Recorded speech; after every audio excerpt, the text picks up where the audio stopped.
33 anos atrás, foi lançado o jogo que trouxe pra gente um dos personagens mais influentes de todos, o Sonic.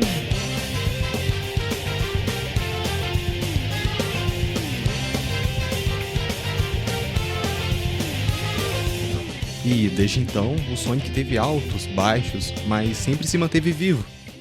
Mas até que em abril de 2019, a humanidade foi agraciada com essa coisa linda aqui.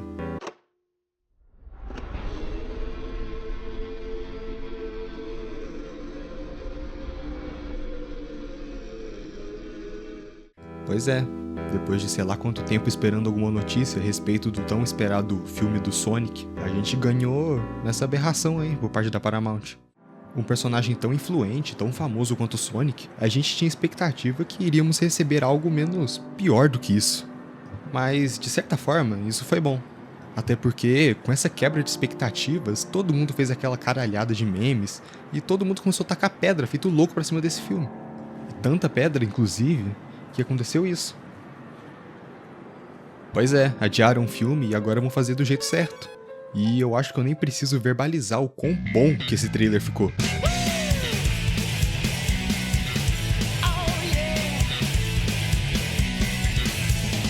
Seja uma estratégia de marketing, que nem alguns dizem, ou pura falta de noção com aquele Sonic cracudo por trás de uma ideia de realismo, o importante é que tudo deu certo no final.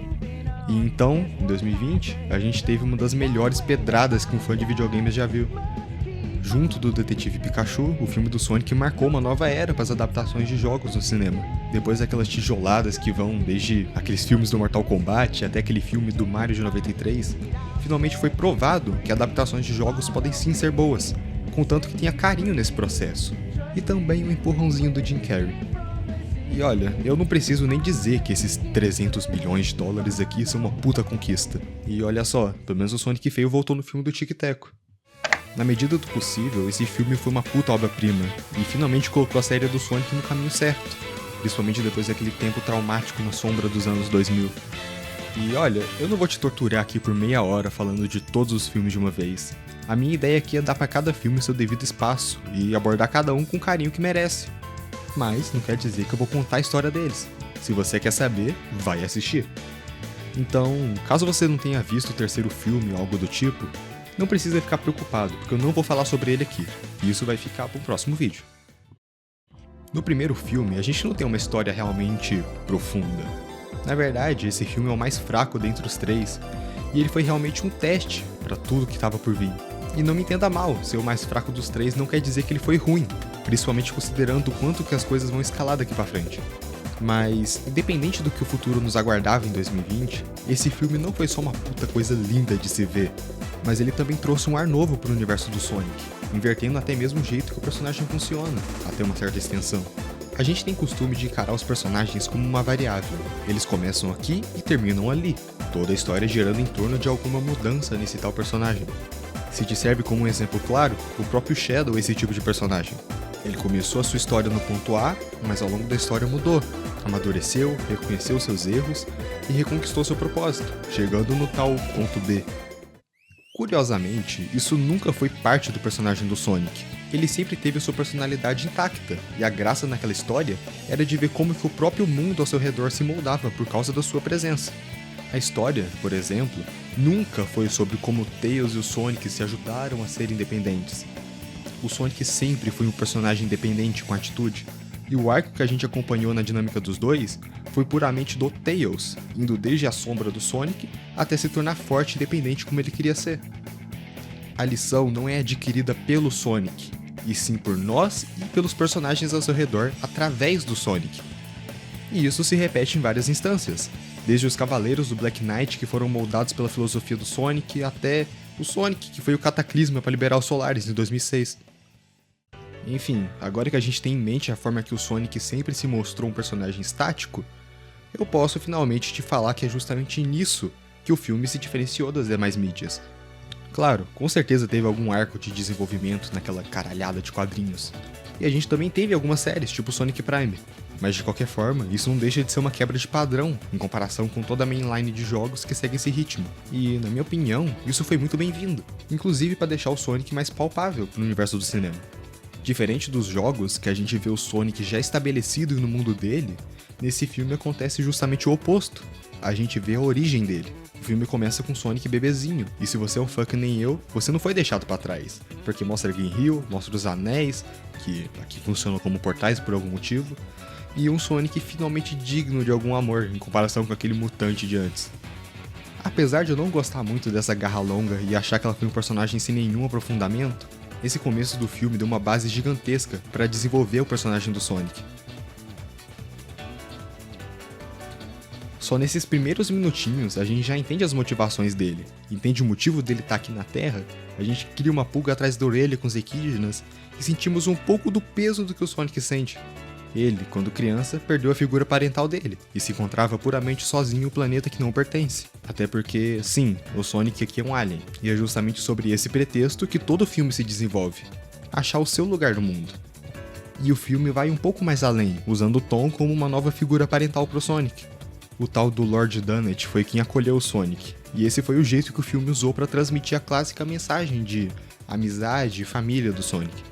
E não só isso, mas o Tom também mostrou como que é importante ter alguém para cuidar da gente e nos apoiar nesses momentos difíceis. Enfim, é esse tipo de mensagem clichê. De modo geral, é essa a mensagem do filme. Não tem muito que eu encher linguiça aqui. É um filme sobre achar o seu espaço, cuidar das pessoas que você ama de verdade e descobrir o que te faz único. De certa forma, essa é a mesma mensagem e a mesma filosofia que o Sonic sempre prezou em passar, desde aquela era dos 16 bits. Aquela mesma ideia de cuidar do próximo, de proteger a sua casa, de ser autêntico, independente, de não se deixar mudar. É aquela mesma ideologia de liberdade, que acaba conflitando com aquela ideologia de totalitarismo e de robotização do Eggman, que é perfeitamente adaptado no filme. A rivalidade dos dois, o contraste e a justaposição que a gente sempre percebeu, continua presente aqui. É o mesmo feijão com arroz que o Sonic usa desde, sei lá, a Era Adventure. Um vilão sarcástico e um herói brincalhão. É um cara que quer controlar contra um cara que quer se libertar. E isso é um jogo de ideologias interessante de se pensar, principalmente considerando que é um filme infantil. Mas, claro, tudo isso não foi feito do mesmo jeito que é feito nos jogos. São universos e histórias totalmente diferentes. Isso causa diferentes desdobramentos no filme. E isso, na verdade, é um ótimo contraste com o Sonic que a gente conhece. Foi refrescante ver um ouriço que tá aprendendo a ter esse senso de carinho e confiança, ao invés de já vir de fábrica com ele como algo imutável. É um filme simples, com uma premissa simples, mas que superou minhas expectativas do jeito mais perfeito possível. Fizeram um Sonic diferente, em um contexto diferente, com um arco de crescimento diferente, mas ainda assim sendo o Sonic. Eles inovaram em cima de algo que vem sendo ordenhado desde 91, e a precisão que isso foi feito foi ótima. Claro, não foi algo perfeito, mas não precisa de tanta exigência assim para um filme infantil. Não precisa ser uma adaptação 1 para 1, contanto que respeitem o material original. É um ar fresco, é uma repaginação para sair do padrão que a gente tá tão acostumado a ver. E apesar de não ter aprofundado tanto assim no universo do Sonic, nem ter entupido a nossa bunda de personagens novos, ainda, esse filme criou um chão seguro para os próximos poderem expandir mais ainda. Não tem muito o que eu falar sobre o filme, infelizmente, mas é totalmente justificável eles terem jogado seguro. Sendo bem sincero, eu não esperava nada do filme. Minhas expectativas tinham sido dilaceradas por causa daquela nojeira de design que o Sonic ia ter. E também, eu não conseguia nem sequer imaginar como que eles iam adaptar o Sonic pros cinemas. Não ao menos sem introduzir aquela caralhada de personagens de uma vez. Mas, felizmente, minhas expectativas foram superadas pelos mesmos motivos que eu já citei. Eu amei esse filme quando eu vi ele 5 anos atrás. E eu amo ainda hoje, cada cena dele. Esse filme foi um puta de um presente pra qualquer fã do Sonic, ou pra qualquer pessoa que já jogou Sonic. E foi um puta banho de água fria pra qualquer um que criticava o personagem naquela época. E por falar em criticar, eu acho que não é segredo pra ninguém sobre como que o Sonic estava fundado naquela época. Desde 2006 parece que a franquia veio só decaindo, e mesmo com alguns lançamentos que se salvaram no meio disso, não foi o suficiente para carregar o nome do Sonic através de tanta merda que fizeram. Então não é à toa que gostar de Sonic virou, de certa forma, uma piada nesse tempo. Inclusive, muita gente aproveitou desse ódio pelo Sonic para se perguntar se ele sequer foi bom alguma vez. A franquia estava quase morta no meio de tanto lixo, e sinceramente, ser fã do Sonic estava sendo mais um esforço do que puramente amor pelo personagem. Não é à toa que eu tive um hiato da franquia nesse período. Mas então veio esse filme, fazendo um ace pra cima de todo mundo e voltando a franquia pros trilhos. E sinceramente, foi até bom aquele episódio do Sonic feio. Até porque isso mostrou pra gente a voz que a comunidade do Sonic ainda tinha, e mostrou que o personagem ainda tinha uma chama acesa. Claro, não foi o suficiente pra ele retomar as quedas, mas foi o bastante pra colocar ele de novo nos holofotes. Apresentar a franquia pra um público novo e dar pra todo mundo que já gostou desse bichinho azul uma faísca de esperança, de que agora as coisas poderiam melhorar. As novas crianças agora parecem amar o Sonic. Shadow, cara, o Shadow! Shadow é esse cara aí! E, sinceramente, eu fico feliz pra caralho quando eu ando na rua e vejo algum menininho com a camisa do Sonic, do Tails, ou até mesmo segurando uma penca de pelúcias, que nem eu vi na minha sessão de cinema. É algo que aquece o meu coração, e eu fico genuinamente feliz em ver que esse personagem que eu amo tanto agora tá fazendo parte da vida de mais incontáveis pessoas. Quando eu fui ver os filmes no cinema, eu sinceramente não liguei do tanto de criança que teve nas minhas sessões. Até porque são crianças, e elas estão lá pelo mesmo motivo que eu, ver aquele bichinho azul correr. Claro, eu ia preferir o silêncio a mais, mas tem alguma coisa tão diferente em ver toda aquela empolgação das crianças em ver aquele personagem. Todo mundo levanta a família junto, faltava só puxar os pais pra poder ver o Sheldon no cinema. E não só as crianças, na verdade. Quando eu fui ver o Sonic 3, eu reparei que uma grande parte da minha sessão era de adultos. Um tanto de gente adulta, com problemas de gente adulta, com a vida de gente adulta, mas que ainda carrega dentro de si um pouquinho do amor que aquele personagem levou pra elas. O futuro do Sonic, então, passou a brilhar muito, e felizmente o personagem fez jus a essa expectativa. Sonic Frontiers, Prime, X-Shadow e outros 2 filmes. Claro, não foram projetos perfeitos, menos vocês dois, mas eles só provaram nossa tese de que finalmente valia a pena mais ser ouriço azul de novo. Só que, claro, é melhor continuar falando disso em outro vídeo. De qualquer forma, isso é tudo que eu tenho a dizer sobre o primeiro filme do Sonic. Eu tô realmente ansioso pra continuar essa sequência de vídeos e falar sobre a trilogia inteira. E se você quer ver isso, é só se inscrever, deixar o like, você sabe como a internet funciona.